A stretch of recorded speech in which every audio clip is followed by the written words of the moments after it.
The October rain fell soft and steady over Brooklyn, painting the sidewalks in shades of charcoal and amber. Streetlights flickered on one by one as evening settled into the borough like an old friend taking their usual seat. Somewhere between the bodega on the corner and the laundromat that never closed, there was Rosie's Corner Bar, a relic from another era, stubborn in its refusal to change. Maya Rivera pushed through the heavy oak door at exactly 5:47 p.m., 3 minutes before her shift started. She always arrived early, not because she loved the job, but because being late meant losing it, and losing it meant losing everything else that barely held together. "You're early again," Danny called from behind the bar.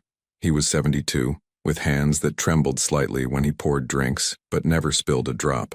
He'd been working at Rosie's since before Maya was born, back when the neighborhood was different, when the bar was packed every night with factory workers and their stories. "Traffic was light," Maya said, hanging her jacket on the hook by the kitchen door. It wasn't true. Traffic was never light in Brooklyn, but some lies were kinder than the truth. She tied her apron around her waist, black, worn soft from 1,000 washes, and checked her reflection in the mirror behind the bar. 26 years old, and she looked tired. Not the kind of tired that sleep could fix, but the kind that came from working double shifts 6 days a week, from dreaming too big in a world that preferred small, manageable hopes. Her dark hair was pulled back in a practical ponytail, no makeup except a bit of mascara. She'd learned not to try too hard here. The regulars didn't care, and the ones who did care weren't the kind of attention she wanted. "How many tonight?" she asked Danny, scanning the room. 4 customers. Old Mr. Peterson nursing his whiskey in the corner booth, same spot he'd occupied every Thursday for 15 years. 2 middle-aged women Maya didn't recognize, laughing over martinis that Danny made too strong. And Tommy Chen, a construction worker who came in after his shifts, still dusty from the worksite, always leaving generous tips he probably couldn't afford. "Slow night?" Danny said. "But it's early yet." Maya nodded and began her routine, checking the beer taps, restocking the napkins, making sure the jukebox had enough quarters. The bar smelled like old wood and beer, and something indefinable that might have been nostalgia. Rosie's had been here since 1952, opened by a woman named Rosemary Castellano, who'd saved every penny working as a seamstress until she could buy this place. Rosie had died 15 years ago. Her son had inherited it, but he didn't have his mother's touch. The bar survived, but barely, like a plant that gets just enough water to not die completely. "You singing tonight?" Danny asked, wiping down glasses that were already clean. Maya smiled. If the mood strikes, that was their code. Once or twice a week, late in the evening when the bar had emptied enough that her voice wouldn't bother anyone trying to have conversations, Maya would sing.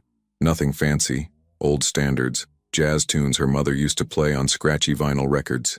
Billie Holiday, Etta James, Nina Simone. She had a voice that made people stop mid-sentence and look up, smooth and rich, with enough pain in it to make the happy songs bittersweet and the sad songs unbearable. Her mother had that same voice, had wanted Maya to pursue music seriously, to audition for schools, to take the gift somewhere it could grow. But her mother had passed away when Maya was 16, and with her went the music lessons, the encouragement, the belief that singing could be anything more than a hobby. Maya had bounced between relatives for 2 years, then aged out of the system at 18 with $300 and a backpack full of clothes that didn't fit right. Now, 8 years later, she was still in Brooklyn, still singing occasionally in a bar that smelled like yesterday, still dreaming of something more while being practical enough to know that dreams didn't pay rent. The evening unfolds. By 7 p.m., the bar had filled slightly. Not crowded, never crowded anymore, but alive enough that Maya stayed busy. She took orders, poured drinks, made small talk that felt genuine even when it wasn't. She'd gotten good at that, the performance of being present, of caring about whether someone's day was good or bad, of laughing at jokes that weren't funny. "Another round for table 6, Danny called, and Maya nodded, loading her tray with 3 beers and a glass of red wine. Table 6 was celebrating something, a promotion maybe, or a birthday. They were loud in the happy way, not the angry way, so Maya didn't mind. She delivered their drinks with a smile, declined their invitation to take a shot with them, and moved on to the next table. The rain picked up outside, drumming against the windows. Maya loved this weather. It made the inside of the bar feel like a shelter, a small pocket of warmth in a cold world. People looked different in the rain, softer somehow, more human. At 8:15 p.m., the door opened. Maya was behind the bar, helping Danny with the evening rush when she felt the temperature in the room change. Not literally, the heating system worked fine, but something shifted. The conversations didn't stop exactly, but they quieted, like everyone had collectively decided to speak in lower voices. The man who entered wore a dark suit that probably cost more than Maya made in 3 months. He was around 40 with salt and pepper hair styled carefully, and a presence that made the small bar feel smaller. His face was composed, unreadable, the kind of expression that came from years of controlling exactly what the world saw. But it was the little girl holding his hand that made Maya's heart squeeze. She was about 7 years old, wearing a purple dress that looked expensive but rumpled, like she'd been wearing it all day. Her dark hair hung in tangles around her face. In her other hand, she clutched a teddy bear that had seen better days, one eye missing, stuffing visible through a tear in its side. The girl's face was blank, not sad, not scared, just empty, like someone had turned off all the lights inside her and forgotten to turn them back on. The man scanned the room with eyes that missed nothing, then walked directly to the bar. His shoes clicked against the old wooden floor, each step deliberate and measured. The conversations in the bar didn't stop, but Maya noticed people found reasons to look away, to suddenly be very interested in their drinks. Danny stiffened beside her. She saw his jaw tighten, saw him grip the bar towel a little harder. "Danny," the man said. His voice was quiet but carried weight. "Been a while." "Mr. Moretti," Danny replied, his tone carefully neutral. "Didn't expect to see you here. Life is full of surprises." Vincent Moretti's eyes moved to Maya. "You're new." "Maya Rivera," she said, finding her voice. "I've been here about 8 months." 8 months. He said it like he was filing the information away somewhere. "Danny, I need to borrow your waitress for a moment." It wasn't a question. Danny looked at Maya, some silent communication passing between them, then nodded. "Sure thing, Mr. Moretti." Vincent gestured to an empty booth in the corner, away from the other customers. Maya followed, her mind racing. She knew the name Moretti. Everyone in Brooklyn knew that name. It was associated with the businesses, restaurants, construction companies, shipping, and other things that people didn't talk about directly, but everyone understood. She slid into one side of the booth. Vincent sat across from her, and the little girl sat beside him, still clutching her bear, still wearing that terrible blank expression. The challenge. "This is my daughter Sophia," Vincent said, and for just a moment his carefully controlled expression cracked. Maya saw something there. Pain, love, desperation, before the mask slid back into place. "Hi, Sophia," Maya said gently, smiling at the little girl. Sophia didn't respond, didn't even look up. Vincent's jaw tightened. She doesn't talk much these days. Maya waited. She'd learned that silence was often more powerful than words, that people would fill empty air if you gave them space. "My wife passed away 8 months ago," Vincent said finally, his voice carefully level. "Cancer.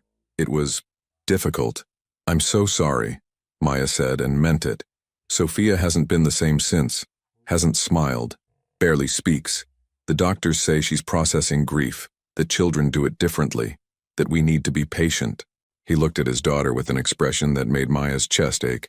"I've tried everything. Therapists, child psychologists, specialists. I bought her toys, took her to every park in the city, enrolled her in the best schools. Nothing works. Grief doesn't follow a schedule," Maya said softly. "No," Vincent agreed. "It doesn't." He leaned forward slightly, his eyes locking onto Maya's. "But tonight, walking past this place," Sophia stopped. Just stopped on the sidewalk and stared at the door. She hasn't shown interest in anything in months, but she wanted to come in here. So here we are. Maya glanced at Sophia, who was now looking around the bar with something that might have been curiosity in her dark eyes. "I heard you sing," Vincent said. "Danny mentioned it when I called ahead. Said you have a gift." Maya felt her stomach flutter with nervousness. "I sing sometimes, just for fun, nothing professional." "I'm going to make you an offer," Vincent said, and his voice took on a different quality. The tone of a man used to making deals, used to getting what he wanted. "Make my daughter smile, a real smile, and this place is yours." Maya blinked. "I'm sorry, what?" "Rosie's. The building, the business, the liquor license, all of it. Make Sophia smile and I'll sign it over to you. Tonight." Maya laughed nervously, certain this had to be a joke. "Mr. Moretti, I don't think I own this property," he interrupted. "Have for 5 years. Rosie's son owed me money, couldn't pay, so we worked out an arrangement. I let Danny run it, take enough profit to live on. But the building, the deed, it's mine. And I'm serious about my offer. Maya looked at Sophia, who was now watching her with those dark, sad eyes. Her heart broke a little. She knew what it was like to lose a parent, to have that hole inside you that never quite filled in. Mr. Moretti, I appreciate the offer, but making someone smile isn't something you can force, especially not a child who's grieving. I know, he said quietly, but I'm running out of options. I'm not a good father. I don't know how to be, but I know that smile. When she smiles, really smiles, she looks like her mother. And his voice caught just barely. I need to see that again. The vulnerability in his voice surprised Maya. This man, who everyone feared, who commanded respect and silence just by walking into a room, was sitting in front of her completely undone by his love for his daughter. Please, Vincent said, and that single word held more weight than any threat could have. Maya took a breath. Okay, I can't promise anything, but I'll try. She stood up from the booth, her mind racing through possibilities. What song would reach a 7-year-old girl who'd lost her mother? What melody could bridge the gap between grief and joy, even for a moment? And then she remembered. Her mother used to sing it to her every night before bed, Somewhere Over the Rainbow. Simple, hopeful, about dreaming of a better place, about skies being blue and troubles melting like lemon drops. Maya walked over to the jukebox and unplugged it. The bar fell silent, customers turning to look at her with curiosity. Sorry, everyone, Maya said, loud enough for the whole room to hear. Going to take a quick musical break. A few people chuckled. Danny gave her an encouraging nod. Maya walked back to the booth but didn't sit down. Instead, she knelt beside the table, putting herself at Sophia's eye level. The little girl looked at her, still expressionless, still clutching that worn teddy bear. I'm going to sing you a song, Maya said gently. My mom used to sing it to me when I was scared or sad. It always made me feel better. Maybe it'll help you too. Sophia didn't respond, but she didn't look away either. Maya closed her eyes, took a deep breath, and began to sing. Her voice filled the small bar, rich and warm, carrying the melody that had been sung 1,000 times before but never quite like this. She sang about rainbows and bluebirds, about wishes and stars, about a place where troubles disappeared and dreams came true. She sang for her mother, who taught her that music could heal what words couldn't. She sang for herself, for the 16-year-old girl who'd lost everything and had to learn to stand on her own. But mostly, she sang for Sophia, for a little girl who'd lost her mother too soon, who was drowning in grief so deep she couldn't remember how to smile. The bar was completely silent except for Maya's voice. Even the rain outside seemed to quiet, as if the world itself was listening. Maya opened her eyes on the final verse and looked at Sophia. The little girl was staring at her, and something had changed in her expression. The blankness had cracked, just slightly. Her eyes were wet, but not quite crying. And then, slowly, like the sun emerging from behind clouds, the corners of her mouth turned up. It was small, barely there, but it was real. A smile, the promise kept. Vincent Moretti exhaled like he'd been holding his breath for 8 months.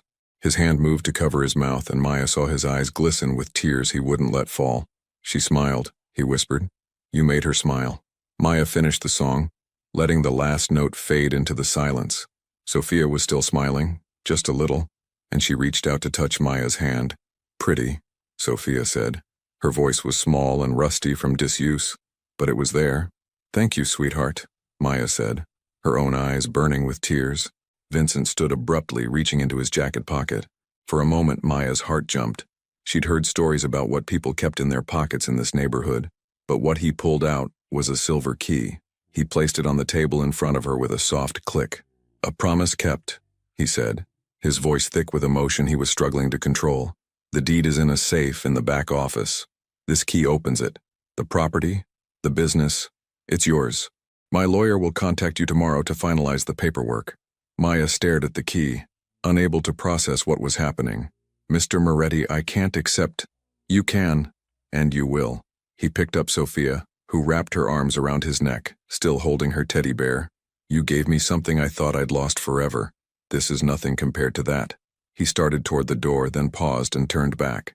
But be careful, he said, and his expression shifted back to that unreadable mask. Every gift comes with a debt. This place, this neighborhood, it's complicated. You're stepping into something bigger than a bar, remember that. Before Maya could ask what he meant, he was gone, the door closing behind him with a soft thud. The bar stayed silent for a moment. Then conversation slowly resumed, people processing what they'd just witnessed. Danny walked over, moving slower than usual, and picked up the silver key. He turned it over in his trembling hands, then looked at Maya with an expression she couldn't quite read. "Do you know what you just did?" he asked quietly. "I sang a song," Maya said, still dazed. "No." Danny shook his head. "You just changed your life. For better or worse, I don't know yet. But it's changed." He pressed the key into her palm and closed her fingers around it. "Come on," he said. "Let me show you what you just inherited." The back office of Rosie's was small and cramped, filled with filing cabinets that probably hadn't been organized since Rosie herself died. A desk sat in the corner, covered in papers and old receipts. And on the wall behind the desk, partially hidden by a faded poster of Frank Sinatra, was a small safe. Danny pulled the poster aside, revealing the safe's door and keyhole. Maya's hands shook slightly as she inserted the silver key. It turned smoothly, and the safe door swung open. Inside was a manila envelope, thick with papers. Maya pulled it out and opened it carefully. The deed to the property was on top. 2847 Bedford Avenue, Brooklyn, New York. Underneath were business licenses, tax documents, and inspection reports. Everything she would need to legally operate Rosie's Corner Bar. At the bottom of the envelope was a handwritten note on expensive stationery. "Miss Rivera, congratulations on your new property. My lawyer, Marcus Chen, will contact you within 24 hours to complete the transfer. The building is yours free and clear. No liens, no debts. However, I would like to propose an arrangement. Allow Sophia to visit the bar after school, 2 or 3 times a week. Let her hear you sing. Let her have a safe place while she heals. In exchange, you'll have my protection and support as you establish yourself. You don't have to accept. The property is yours regardless. But I'm asking for your kindness. One parent to another. The choice is yours. Choose wisely. VMPS. You have 30 days to decide what kind of establishment you want to run. Make it legitimate, make it profitable, or I'll buy it back, at the same price I'm selling it to you for. $0. Maya read the note twice, her mind spinning. Danny peered over her shoulder, reading along. When he finished, he let out a long, slow breath. 30 days, he said. He's giving you 30 days to prove you can make this work. Why? Maya asked. Why would he do this? Because his daughter smiled, Danny said simply. Because in 8 months, nothing and no one else could do that. You did it in 3 minutes with a song. He paused. Vincent Moretti is a complicated man. He runs businesses, some legitimate, some not. He's feared because he's powerful, but he loved his wife more than anything in this world, and he loves his daughter the same way. You touched something in him tonight that nobody else could reach. Maya looked around the cluttered office, thinking about the bar outside, about the possibilities and the dangers, about the gift and the debt. What should I do? She asked. Danny smiled, the first real smile she'd seen from him all night. I think you should make Rosie proud. She believed this place could be something special, a real community spot. Maybe it's time someone made that happen. Maya looked down at the deed in her hands, at the proof that her life had just completely changed, and felt something she hadn't felt in years, hope and terror, because she understood now what Vincent Moretti had meant. This wasn't just a gift. It was a test, a challenge, and possibly a trap. She was stepping into a world she didn't fully understand, tied now to a man whose reputation preceded him, responsible for a business she had no idea how to run. But she was also holding the deed to her own property for the first time in her life. She was looking at the possibility of building something real, something meaningful, something that could be hers. Outside, the rain continued to fall, washing the Brooklyn streets clean. Inside Rosie's Corner Bar, Maya Rivera stood in a cramped office, holding a silver key and a manila envelope, staring at the beginning of something she didn't quite understand yet. Her phone buzzed in her pocket. A text from an unknown number. Thank you for tonight. Sophia asked if she could come back tomorrow to hear you sing again. May she? VM. Maya stared at the text for a long moment, then typed her response. Tomorrow at 6 p.m. She can stay for an hour. The response came immediately. Thank you. Sleep well, Miss Rivera. Tomorrow, your new life begins. Maya put her phone away and looked at Danny, who was watching her with a mixture of concern and pride. Tomorrow, she said. We start making changes. Tomorrow, Danny agreed. But tonight you should probably finish your shift. We still have customers. Maya laughed, surprising herself with how normal it sounded, and nodded. She placed the deed back in the safe, locked it, and pocketed the silver key. Then she walked back into the bar, tied her apron tighter, and returned to work, serving drinks, taking orders, and occasionally catching herself touching the key in her pocket, making sure it was real, making sure none of this was a dream. At closing time, after the last customer had left and Danny had gone home, Maya stood alone in Rosie's corner bar. She looked at the worn stools, the scratched tables, the jukebox that had played the same songs for decades. This was hers now. For better or worse, this was hers. She walked over to the jukebox, plugged it back in, and selected a song. Louis Armstrong's "What a Wonderful World" filled the empty bar. Maya closed her eyes and smiled. Then she locked up, stepped out into the Brooklyn night, and walked home through the rain, already planning tomorrow, already dreaming of possibilities, already understanding that her life would never be simple again. But for the first time in a long time, it felt like it might be extraordinary. Maya woke up at 6:47 a.m. to someone knocking insistently on her apartment door. She blinked at the ceiling of her small studio in Bed-Stuy, momentarily disoriented, wondering if last night had been a dream. Then she felt the silver key under her pillow where she'd placed it before falling asleep, and reality came rushing back. The knocking continued. She stumbled out of bed, still wearing the t-shirt and sweatpants she'd thrown on after her shift, and checked the peephole. A man in an expensive suit stood in the hallway, holding a leather briefcase and looking extremely professional at an extremely unprofessional hour. "Miss Rivera?" he called through the door. "My name is Marcus Chen. I'm Vincent Moretti's attorney. I apologize for the early hour, but Mr. Moretti insisted I meet with you first thing this morning." Maya opened the door, keeping the chain lock engaged. "It's not even 7 a.m. "I'm aware," Marcus said with an apologetic smile. "Mr. Moretti is an early riser and assumes everyone else is too. May I come in? I have paperwork that requires your signature." Maya hesitated, then unlatched the chain. Marcus entered, immediately taking in her tiny apartment with the kind of polite discretion that suggested he'd seen much worse and much better and judged neither. "Coffee?" Maya offered, moving to her small kitchen area. "That would be wonderful, thank you." As Maya started the coffee maker, her one luxury, a decent machine she'd bought on sale 2 years ago, Marcus opened his briefcase and pulled out a stack of documents. "Mr. Moretti wasn't exaggerating," Marcus said, laying papers out on Maya's small dining table. "He really is transferring the entire property to you. Free and clear, no strings attached, well, except for the arrangement detailed in his note, which I understand you received last night." "The one about Sophia visiting the bar?" Maya asked, pouring 2 cups of coffee. "Exactly. That's not a legal obligation, just a personal request. The property transfer is unconditional." Marcus pulled out a pen. "However, there are some things you should know about what you're inheriting." Maya sat down across from him, cradling her coffee mug. "I'm listening." Marcus opened a folder and pulled out several documents. "Rosie's Corner Bar has been operating for 73 years. It was profitable for most of that time, but the last decade has been difficult. When Rosemary Castellano passed away, her son inherited it. He was a good man but a poor businessman. Within 3 years, he'd accumulated significant financial obligations." "To Mr. Moretti," Maya said. "Yes, Mr. Moretti offered him a way to keep the bar operating. He would take ownership of the property, but allow Rosie's son to continue managing it and keep enough profit to live on. Unfortunately, Rosie's son passed away 2 years ago. Heart condition. Since then, Danny has been managing the place but barely breaking even." Maya thought about Danny's trembling hands, his tired eyes.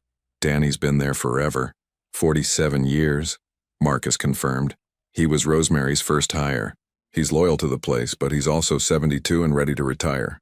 Mr. Moretti has been supporting the bar's operations at a loss for the past 2 years, essentially as a favor to Danny." "So, why give it to me?" Maya asked. "Why not just close it down?" Marcus smiled slightly. "Because his daughter smiled for the first time in 8 months. Because Mr. Moretti believes you might be able to do what others couldn't. Make the place matter again." He paused. "But I'll be honest with you, Miss Rivera. The bar needs significant work. The kitchen hasn't been updated since the 1990s. The electrical system is barely up to code. The roof leaks. You're not just inheriting a business. You're inheriting a project." Maya felt her stomach sink. How much would all those repairs cost? Conservatively, $60,000 to $80,000. Maya nearly choked on her coffee. I don't have that kind of money. I have maybe $4,000 in savings. I know, Marcus said, which is why Mr. Moretti authorized me to give you this. He pulled out another document. A line of credit for up to $100,000, interest-free for the first year, to be used exclusively for renovations and business improvements. Maya stared at the paper like it might bite her. Why would he do that? Because he wants you to succeed. And because, Marcus hesitated, choosing his words carefully. Mr. Moretti is attempting to make changes in his life. His wife's passing affected him deeply. He's looking for ways to build legitimate businesses to create something positive. He sees potential in you and in this property. And the catch? The catch is the 30-day evaluation he mentioned in his note. If within 30 days the bar isn't showing signs of improvement, increased customers, better organization, a viable business plan, then he reserves the right to buy it back for $1. Not because he wants to, but because he won't support a failing venture indefinitely. Maya rubbed her temples. Last night this had seemed like a miracle. This morning it felt like a massive weight settling on her shoulders. What if I just sell it? She asked. The property must be worth something. The building is worth approximately $1.2 million, Marcus said. And yes, you could sell it immediately and walk away with life-changing money, but he leaned forward slightly. I've been Mr. Moretti's attorney for 8 years. I've seen him make many business decisions. This one is personal. If you take his money, accept his help, and then immediately flip the property for profit, he will consider that a betrayal. And Mr. Moretti takes betrayal very seriously. The implication hung in the air, unspoken but clear. So my options are, succeed at running the bar, fail and give it back, or sell it and make an enemy, Maya summarized. In essence, yes, Marcus said, though I would phrase it differently. Your options are, take a chance on building something meaningful or walk away now before you're in too deep. Maya looked around her tiny apartment, the kitchen that was really just a corner, the bathroom where the shower barely worked, the mattress on the floor because she couldn't afford a bed frame. She thought about her mother, who'd always told her to be brave, to take chances, to believe in herself, even when the world didn't. Where do I sign? She asked. At noon, Maya met Danny at Rosie's. She'd called him early, asking if they could talk before the bar opened. He'd agreed immediately, and when she arrived, he had coffee brewing and was sitting in his usual spot at the end of the bar. So Marcus came to see you, Danny said. It wasn't a question. At 7 a.m., Maya confirmed, sliding onto a bar stool. He explained everything. The finances, the condition of the building, the 30-day timeline. Danny nodded slowly. And you signed anyway. I signed anyway. Maya accepted the coffee cup he pushed toward her. Danny, I need you to be honest with me. Who is Vincent Moretti? Really? Danny was quiet for a long moment, staring into his coffee. Outside, Brooklyn moved through its afternoon rhythm. Delivery trucks rumbling past. Someone's music playing from an open window. The constant background hum of the city. Vincent Moretti, Danny finally said, runs a business empire in Brooklyn. Some of it is completely legitimate. Restaurants, construction companies, a shipping business. Some of it exists in gray areas. He has connections, influence, power. People respect him because they fear him. And they fear him because he's smart, strategic, and doesn't forgive easily. Is he in the Mafia? Maya asked directly. That word doesn't mean what it used to, Danny said carefully. Modern organized crime is more complicated. It's about business, leverage, and relationships. Vincent operates in that world, yes, but he's also been trying to move away from it, especially since his wife got sick. Tell me about her. Danny's expression softened. Isabella, beautiful woman inside and out. She was a school teacher, can you believe that? Taught second grade at PS1 to 18. She and Vincent met at a community fundraiser about 12 years ago. Everyone thought it was crazy. A school teacher and a man like Vincent. But they loved each other truly, deeply. How did she pass? Maya asked gently. Cancer. Started in her lungs. Spread before they caught it. She fought for 18 months. Vincent spared no expense. Best doctors, experimental treatments, everything. But sometimes money can't buy miracles. Danny's eyes were distant, remembering. Near the end, Isabella made Vincent promise her something. She made him swear he'd get out of the complicated parts of his business, that he'd focus on legitimate work, that he'd raise Sophia in a better environment. And has he? He's trying. It's not easy to walk away from that world. There are obligations, relationships, expectations. But he's been making changes, moving money into legitimate businesses, cutting ties with certain associates. Danny looked at Maya seriously. That's part of why he's giving you this place. He wants to build something clean, something his daughter can be proud of. Maya processed this information, feeling the complexity of her situation settling over her like a heavy coat. What about this bar? What was it really used for? Danny sighed. Rosie's was always a legitimate bar. Rosemary ran it clean, wouldn't tolerate any nonsense. But after she died, her son was weak. He let certain people use the back room for meetings. Nothing happened here. It was just a neutral space where conversations could take place privately. By the time Vincent took over ownership, the bar had that reputation. So when people see me running this place, they'll associate me with all of that. At first, maybe, Danny admitted.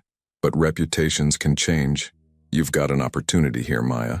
You can make Rosie's what Rosemary always wanted it to be. A real neighborhood spot.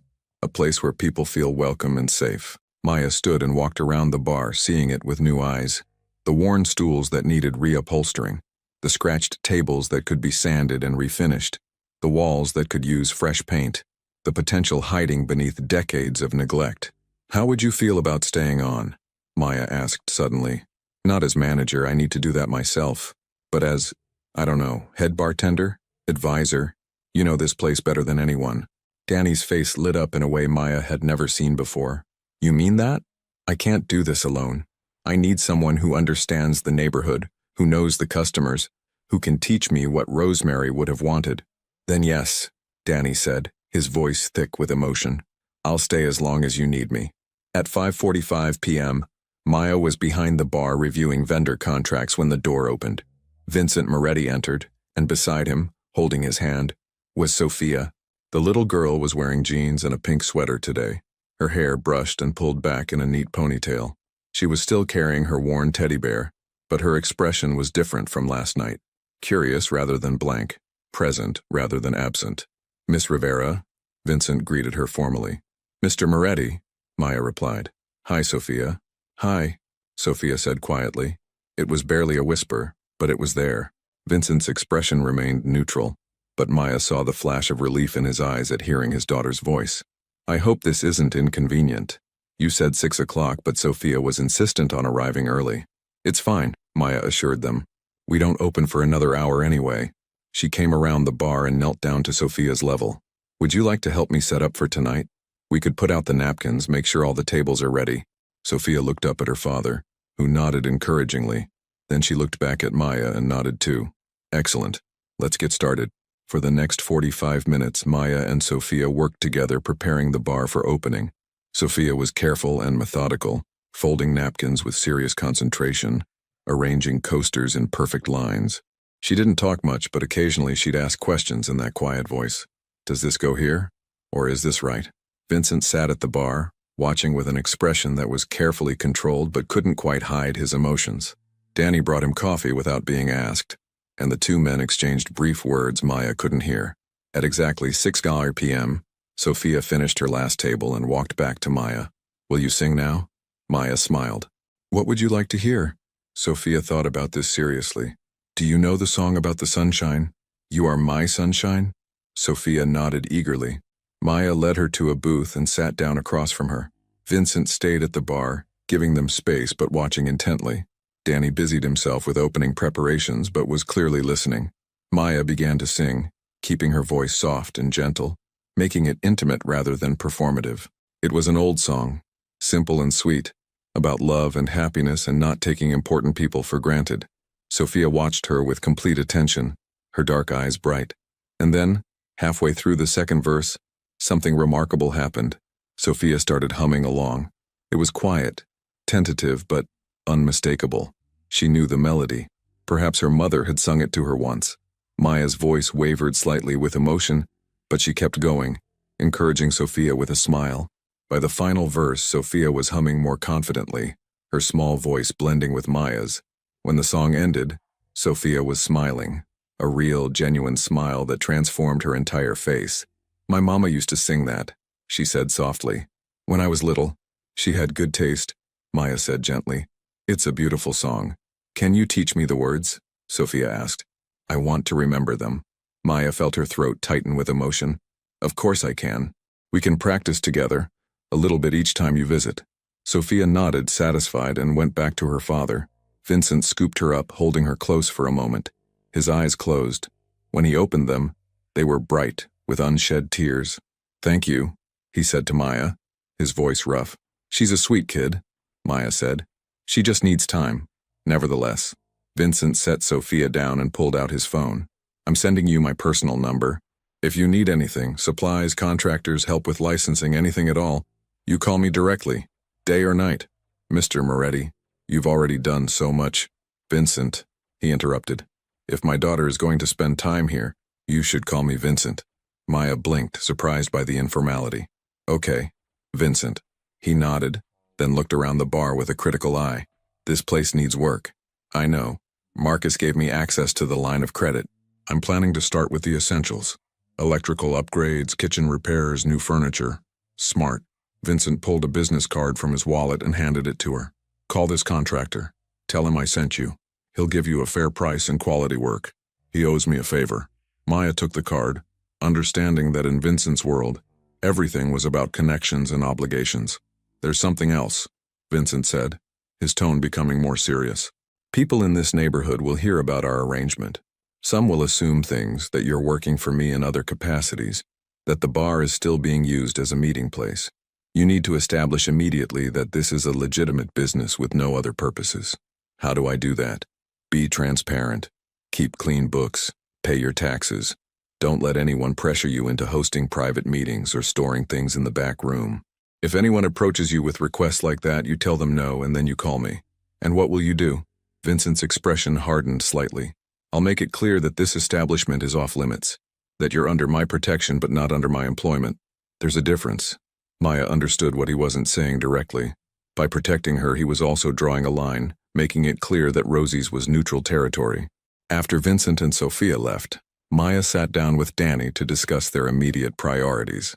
First things first, Danny said, pulling out a notebook that looked like it had been used since the 1980s. We need to deep clean this entire place. I mean everything. Behind the bar, under the booths, the bathrooms, the kitchen. Then we assess what's broken versus what just needs attention. I can do that, Maya said. I'll close us for 3 days next week. Do a complete overhaul. You'll need help.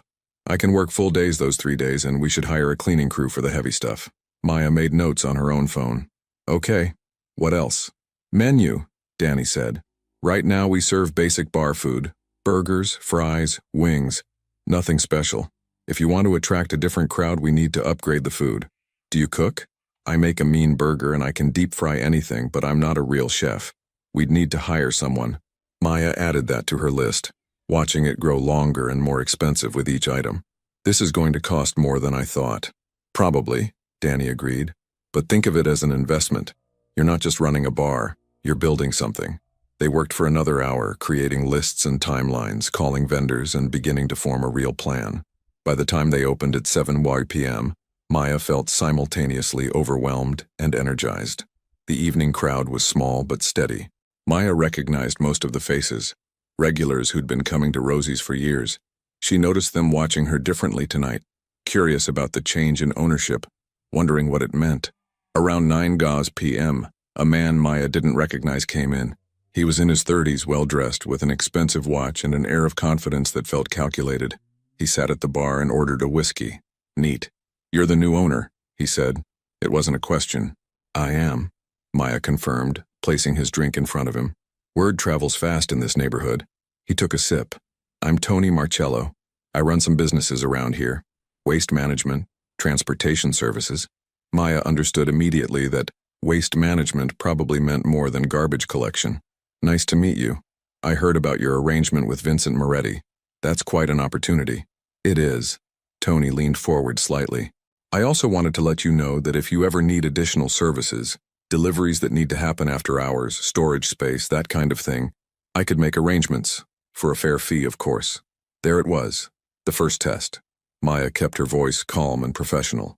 Thanks for the offer, but I'm running a straight bar and restaurant. Just drinks, food, and music.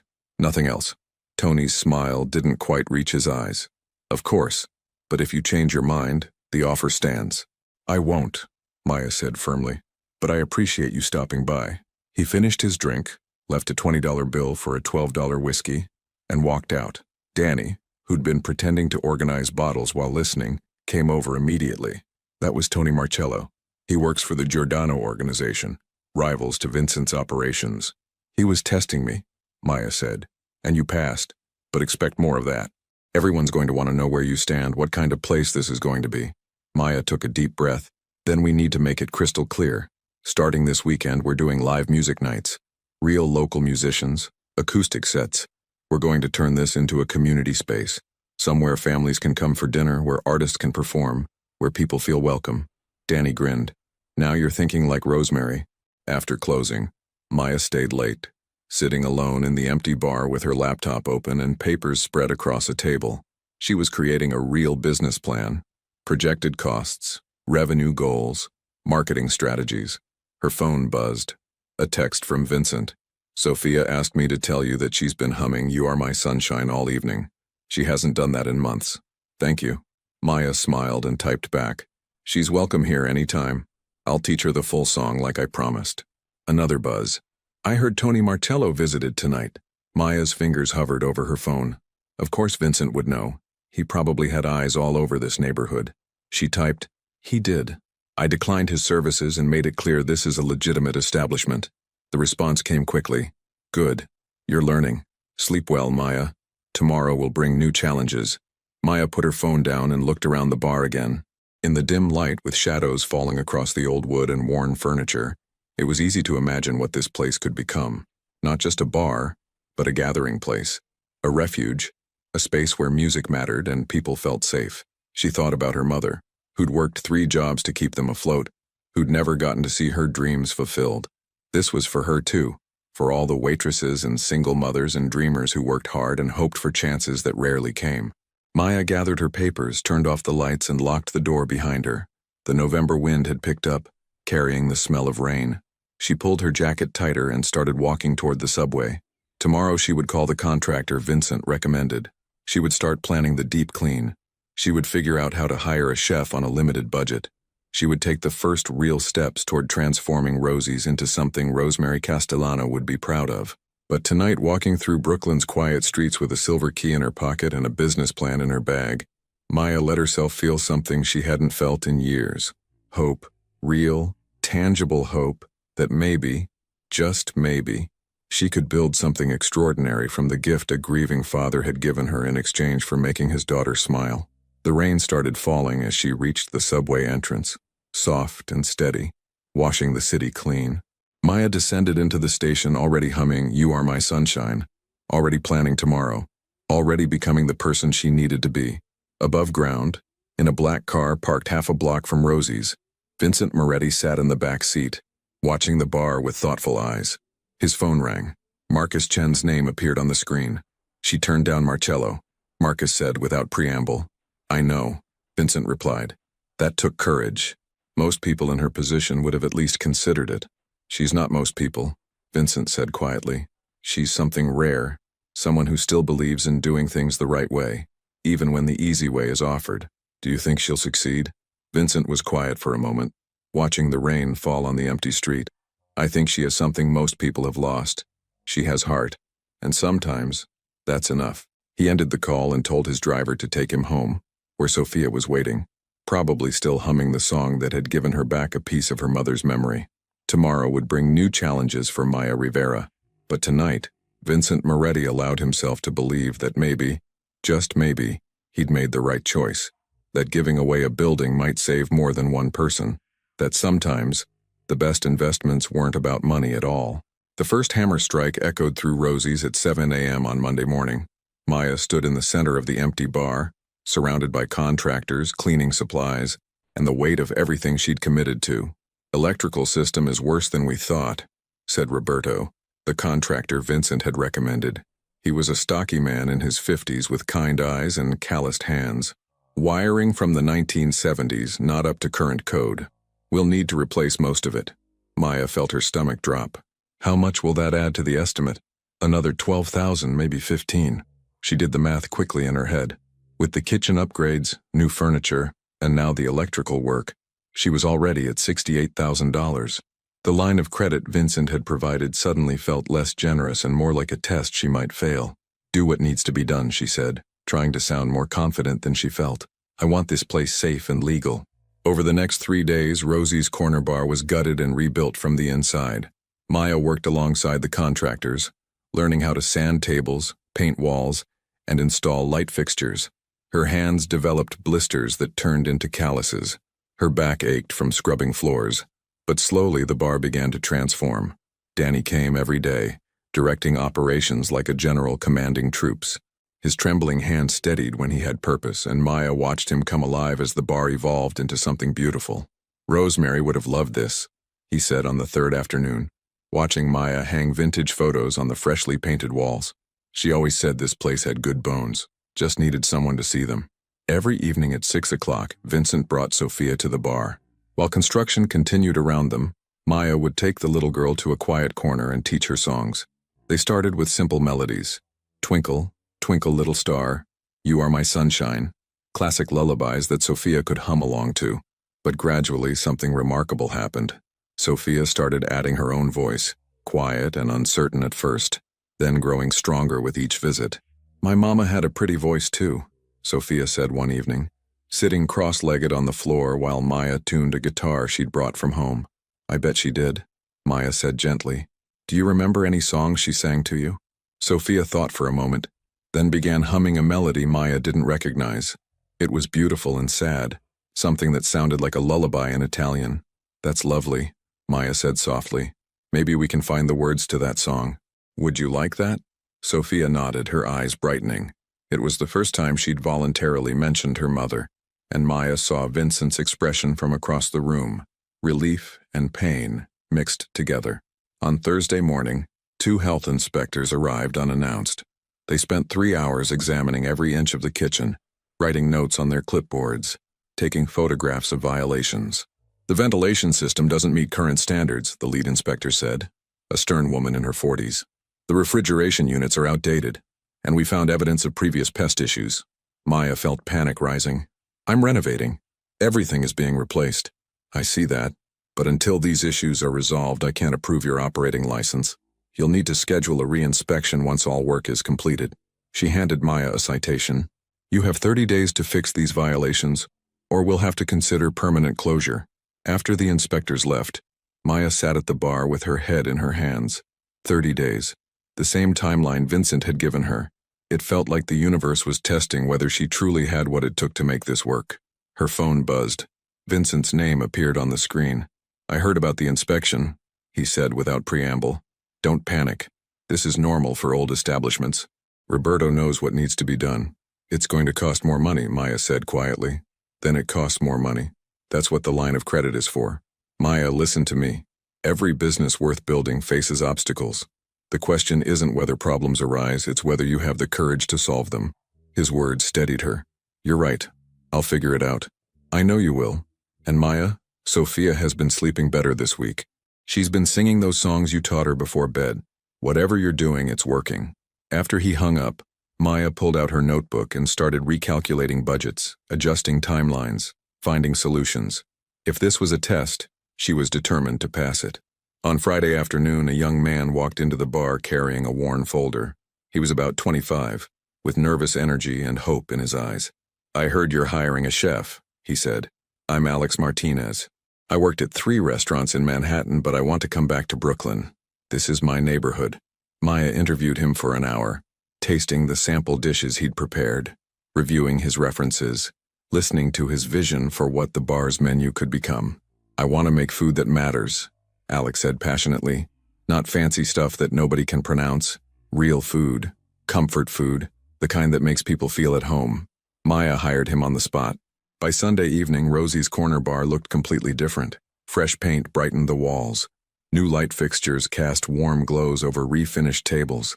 The kitchen gleamed with stainless steel and updated equipment. The electrical system hummed safely behind the walls. Maya stood in the center of the transformed space, exhausted and exhilarated. "We open for business on Tuesday," she told Danny and Alex. "Soft opening, just regular hours, basic menu. We'll work out the kinks before we do the big grand reopening with live music. That night, after everyone left, Maya locked the door and walked through her bar one more time. She thought about the weight of this gift, the responsibility she'd accepted, the debt that came with opportunity. Her phone buzzed. A text from Vincent with a photo attached. Sophia asleep in her bed, clutching her teddy bear, a small smile on her peaceful face. The message read, "Thank you for giving her back her voice. Whatever happens with the bar, you've already succeeded at what matters most." Maya smiled, saved the photo, and headed home through the Brooklyn night, ready for whatever came next. Tuesday morning arrived with clear skies and crisp November air. Maya stood outside Rosie's corner bar at 10 a.m., staring at the new sign she'd had installed. The same name, but refreshed, clean, inviting. The windows sparkled. The door had been refinished to its original oak beauty. Inside, Danny was arranging bottles behind the newly refinished bar. Alex was in the kitchen, prepping ingredients for the updated menu. Everything was ready. "Nervous?" Danny asked when Maya came inside. "Terrified," she admitted. "What if nobody comes?" "They'll come. This neighborhood has been waiting for something like this." At 11 a.m., Maya unlocked the door and flipped the sign to "Open." For the first 15 minutes, nothing happened. She busied herself wiping already clean tables, adjusting already straight chairs, checking the register for the 4th time. Then the door opened. Mr. Peterson shuffled in, the regular who'd been coming to Rosie's for 15 years. He stopped just inside the door, looking around with wide eyes. "My God," he said softly. "It's beautiful. It's like stepping back in time, but better." Maya exhaled a breath she hadn't realized she'd been holding.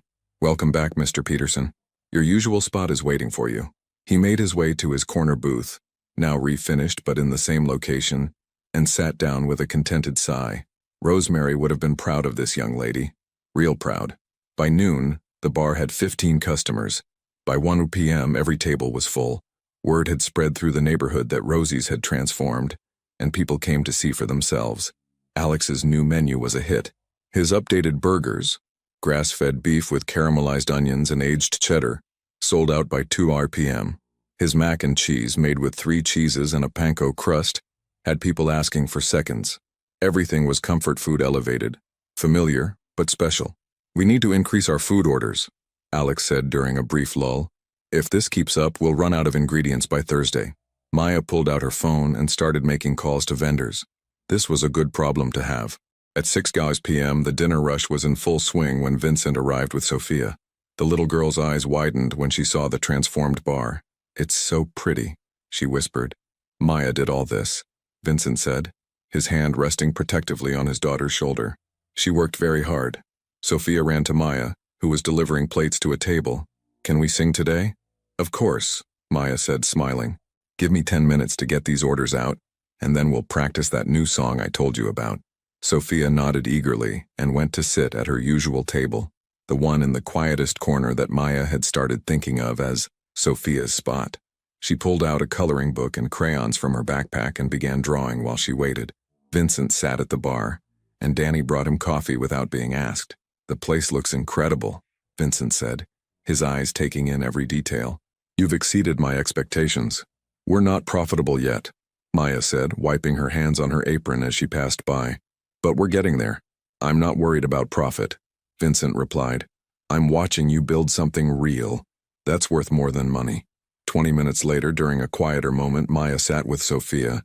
She'd brought out the guitar and had printed out the lyrics to "What a Wonderful World." "This is a happy song," Maya explained. "It's about seeing the good things in life even when things are hard." She sang the first verse and Sophia listened intently, her small face serious with concentration. Then Maya sang it again, this time encouraging Sophia to hum along. By the 3rd time through, Sophia was singing actual words, quiet and tentative. "But there, I see trees of green," she sang softly. "Red roses, too." Vincent's coffee cup stopped halfway to his mouth. His eyes were fixed on his daughter, and Maya saw his hand tremble slightly. This was the first time Sophia had sung actual lyrics since her mother passed away. When they finished the song, Sophia looked up at Maya with bright eyes. "Can I sing it for Daddy?" "I think he'd love that," Maya said gently. Sophia took a deep breath and sang the chorus for her father, her voice small but growing stronger with each word. When she finished, Vincent set down his coffee cup and pulled his daughter into a tight embrace. "That was beautiful, sweetheart," he said, his voice thick with emotion. "Your mama would have loved hearing you sing that." Sophia hugged him back, and for a moment, the busy bar faded away. It was just a father and daughter, healing together through music. The threat emerges. Thursday afternoon, during the lunch rush, a man Maya had never seen before walked into the bar. He was in his 40s, wearing an expensive leather jacket and designer sunglasses that he didn't remove even indoors. Two other men flanked him, their presence immediately making the atmosphere tense. The man walked directly to the bar, ignoring the "please wait to be seated" sign. Danny, who was pouring drinks, froze when he saw him. "Frank DeLuca," Danny said quietly. "Didn't expect to see you here." "Hello, Danny," Frank said, his voice smooth and cold. "I heard Rosie's got a new owner. Thought I'd come introduce myself." Maya came over, her instincts immediately on alert. "I'm Maya Rivera, can I help you?" Frank looked her up and down, his expression unreadable behind the sunglasses. "You're the one Vincent Moretti gave this place to." "Interesting. Is there something you need, Mr. DeLuca?" Maya asked, keeping her voice professional. "Actually, yes. Rosie's son, God rest his soul, owed me money, $40,000 to be exact. I loaned it to him 3 years ago for renovations that never happened. Now that you own this place, that debt transfers to you." Maya felt her blood run cold. "I inherited the property free and clear. Marcus Chen, the attorney who handled the transfer, never mentioned any outstanding debts." "That's because Rosie's son kept our arrangement private," Frank said, pulling a folded paper from his jacket. "But I have documentation. Signed promissory note, right here." He placed the paper on the bar. Maya picked it up, her hand steady despite her racing heart. The document did appear to show a loan agreement, signed by Rosie's son, dated 3 years ago. "This doesn't involve me," Maya said, placing the paper back on the bar. "Any debts that existed before the property transfer aren't my responsibility." Frank's smile didn't reach his eyes. "That's an interesting interpretation. But in this neighborhood, debts don't just disappear because ownership changes. They get paid one way or another." "Are you threatening me?" Maya asked directly. "I'm explaining reality," Frank replied. "You have 2 weeks to come up with the money, plus 3 years of interest. That brings the total to $55,000. If you can't pay, we'll work out alternative arrangements." "Get out," Danny said suddenly, his voice hard. "You've delivered your message. Now leave." Frank looked at Danny with amusement. "Still got some fight in you, old man. That's good." He turned back to Maya. 2 weeks, Miss Rivera. Think about it carefully." He and his associates left, the door closing behind them with a sharp click. The entire bar had gone quiet, customers sensing the tension even if they hadn't heard the conversation. Maya leaned against the bar, her mind racing. $55,000. She didn't have that kind of money. Even with the line of credit, she'd already spent most of it on renovations. "Is that loan document real?" she asked Danny quietly. "Probably," Danny admitted. "Rosie's son made a lot of bad decisions in those last few years. Frank DeLuca is connected to the Giordano organization, the same people Tony Marcello works for. They're rivals to Vincent's operations. So this is about more than money," Maya realized. "They're testing whether I'm under Vincent's protection." "Exactly. If you pay, you're admitting weakness. If you don't pay and nothing happens, it shows Vincent is protecting you. Either way, they learn something valuable." Maya rubbed her temples, feeling the weight of decisions she never wanted to make. "I need to call Marcus Chen. Maybe there's a legal way out of this." That evening after closing, Maya sat in her office with Marcus on speakerphone. She'd explained the situation, sent him photos of the loan document. "It looks legitimate," Marcus said after a long pause. "If Rosie's son did take this loan and if this promissory note is genuine, then technically the debt could be considered part of the business's liabilities. But you told me the property transferred free and clear," Maya said, "of assets and known liabilities. If this debt wasn't disclosed during the transfer, it's in a gray area. We could fight it in court, but that would take months and cost tens of thousands in legal fees. So what are my options? You could pay it, which I don't recommend. It sets a precedent that you can be pressured. You could refuse to pay and risk consequences. Or you could involve Vincent, let him handle it through his channels." Maya knew what that meant. Vincent would solve the problem, but in ways that pulled her deeper into his world, created obligations she might not be able to repay. "I need to think about this," she said finally. After Marcus hung up, Maya sat alone in her office staring at the loan document. Her phone buzzed. A text from Vincent. I heard about Frank DeLuca's visit. We should talk. Maya stared at the message. Of course he knew. He always knew. She typed back. Not yet. I want to try handling this myself first. The response came quickly. That's admirable, but potentially dangerous. These people don't play by normal rules. Neither do I, Maya typed. I didn't survive this long by being helpless. Give me a few days. A longer pause then. 3 days. But if the situation escalates, you call me immediately. Sophia needs you safe. Friday evening, Maya organized the first official open mic night. She'd posted flyers around the neighborhood, reached out to local musicians, and set up a small stage area in the corner where Sophia usually sat. At 7 p.m., the bar was packed. Every table was full. People lined up along the walls. Local musicians had come with guitars, keyboards, even a saxophone. The energy was electric. Welcome to the first open mic night at the New Rosie's, Maya announced, standing on the small stage.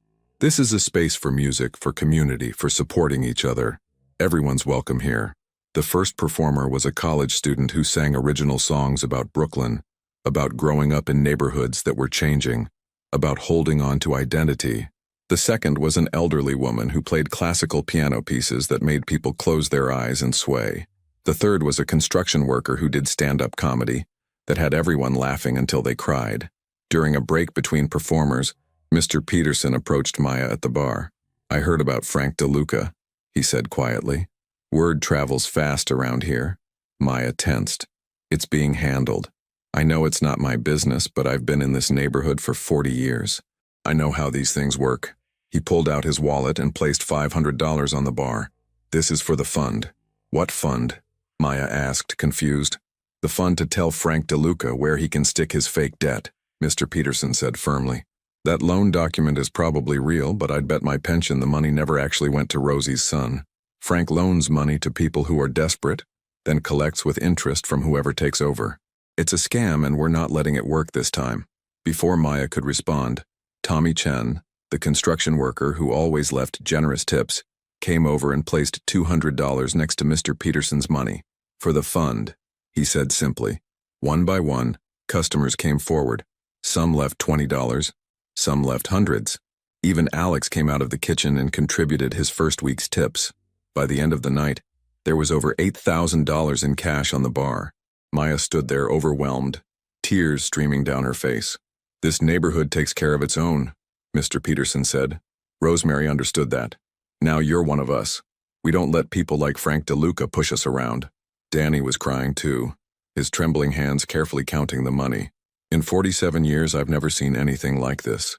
Late that night, after everyone had left and Maya was counting the money for the third time, barely believing it was real, Vincent appeared at the door. She'd forgotten to lock it in her emotional state. I heard what happened, he said quietly, stepping inside.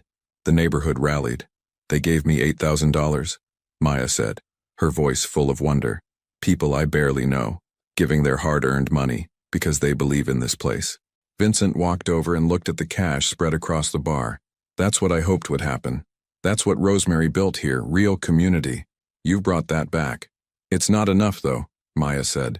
8,000 against 55,000, I'm still short. I'll cover the rest, Vincent said simply. No. Maya shook her head. If I take your money, I become indebted to you. That changes our relationship, changes what this place represents. Maya, I appreciate everything you've done, but I need to handle this my way.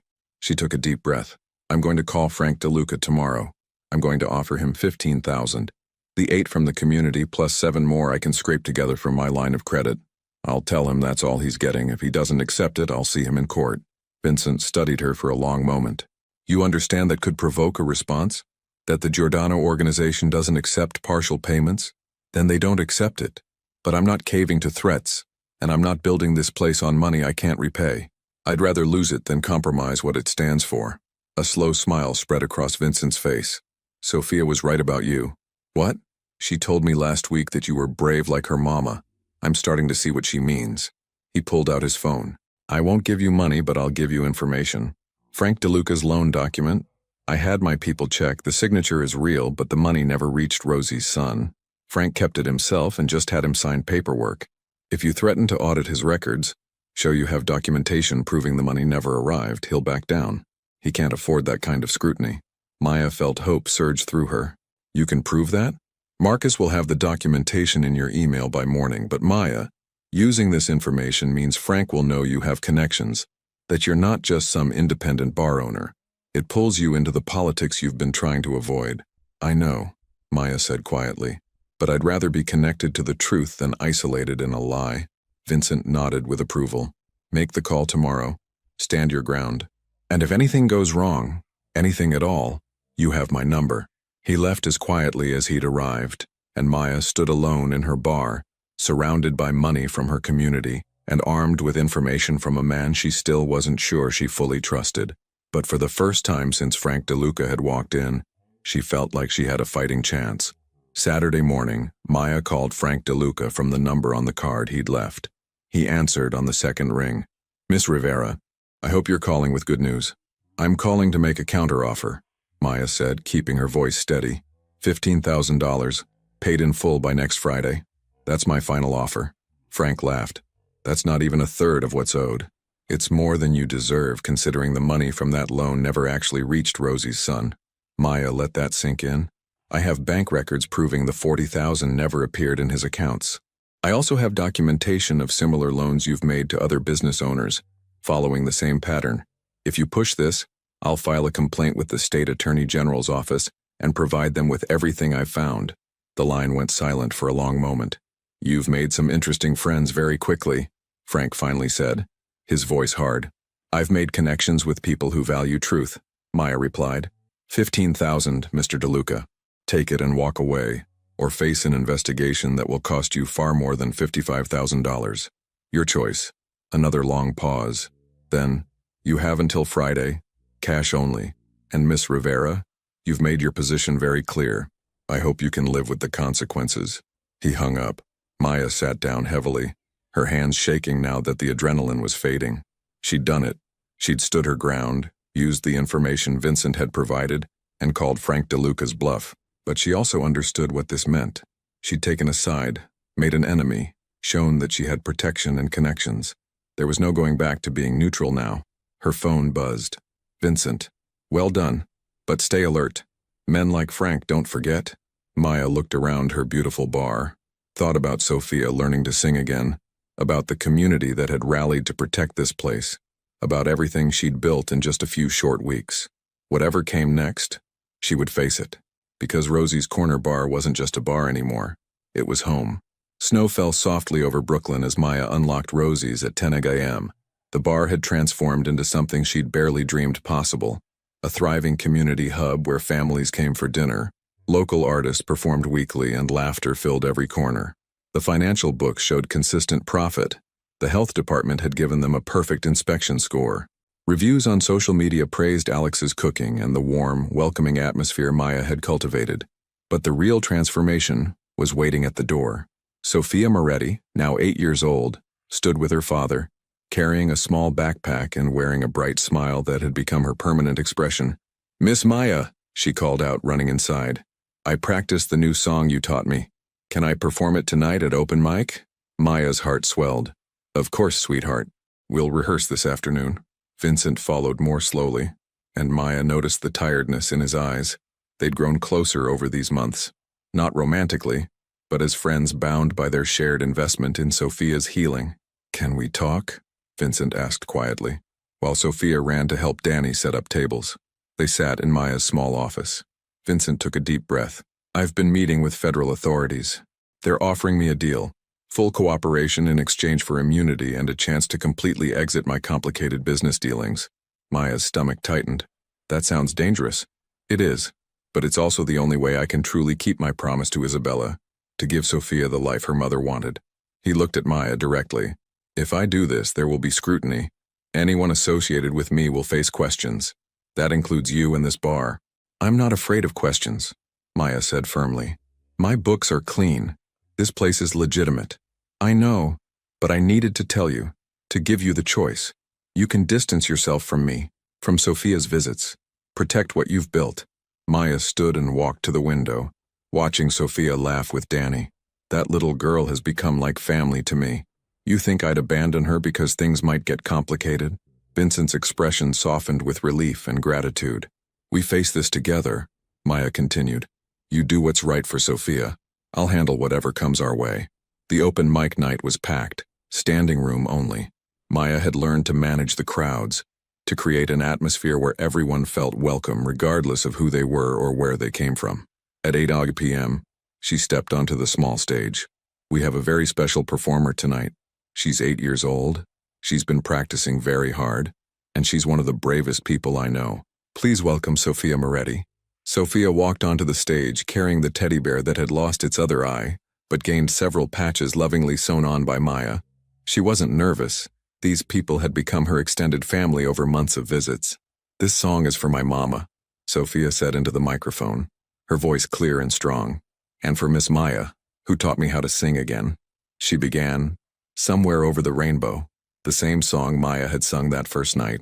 But Sophia's version was different, fuller, richer, filled with the healing that had happened over these months. Vincent stood at the back of the room, tears streaming down his face, no longer trying to hide his emotions. When Sophia finished, the bar erupted in applause. She took a small bow, then ran to Maya and hugged her tightly. I did it, she whispered. Mama would be proud. She absolutely would be, Maya whispered back.